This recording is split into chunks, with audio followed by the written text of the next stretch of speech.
বাংলাদেশের ছাত্র জনতার সফল অভ্যুত্থানের 6 মাস হলো আজ। শেখ হাসিনার টানা 15.5 বছরের স্বৈর শাসনের অবসান ঘটিয়ে সেখানে বৈষম্যহীন এক নতুন বাংলাদেশ গঠনের প্রস্তুতি চলছে।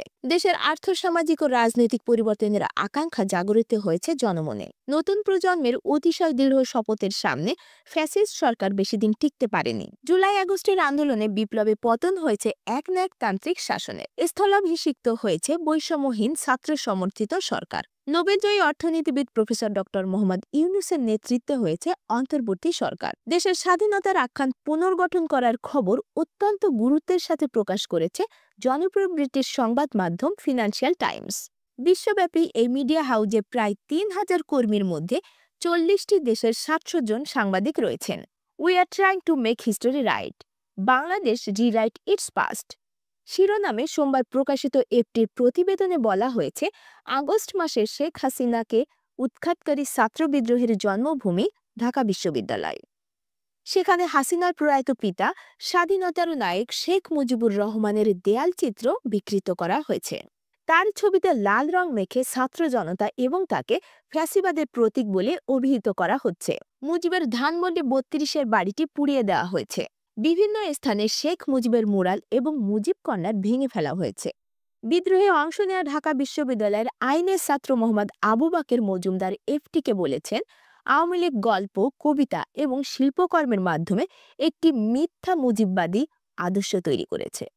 তাই আমরা ইতিহাসকে সঠিক করার চেষ্টা করছি, অর্থাৎ বাংলাদেশ তার অতীত ঠেলে সাজাচ্ছে। বৈষম্য বিরোধী আন্দোলনে নেতৃত্ব দেওয়া ছাত্রছাত্রীগণ এখন বাংলাদেশের জন্য একটি জাতীয় আখ্যানের উপর ঐক্যমত অর্জন করার প্রয়াস চালিয়েছে। তাদের নেতৃত্বাধীন কর্মসূচিতে দেশের নতুন প্রজন্ম আশাবাদী হয়ে উঠেছে। তারা বিচার বিভাগ, গণমাধ্যম এবং পুলিশ সহ নতুন সরকারের ব্যাপক সংস্কারকেও সমর্থন করছে। ফ্যাসিবাদী আওয়ামী লীগ তার দমনমূলক শাসনামলে যেখানে সবচেয়ে দেশে জঞ্জাল সৃষ্টি করেছে বলে ঘোষণা করেছেন ডক্টর ইউনূস। 2024 সালের 4র্থ শ্রেণীর পাঠ্যপুস্তকের পিছনে প্রচ্ছদে শেখ হাসিনার ছবি ছিল।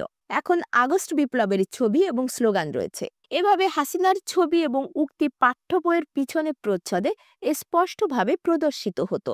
এর পরিবর্তে তার শাসনের অবসানের সময় প্রদর্শিত গ্রাফিতির চিত্র ব্যবহার করা হয়েছে। পাঠ্যপুস্তকে সবচেয়ে উল্লেখযোগ্য পরিবর্তনগুলির মধ্যে একটি হল বাংলাদেশের মুক্তিযুদ্ধ।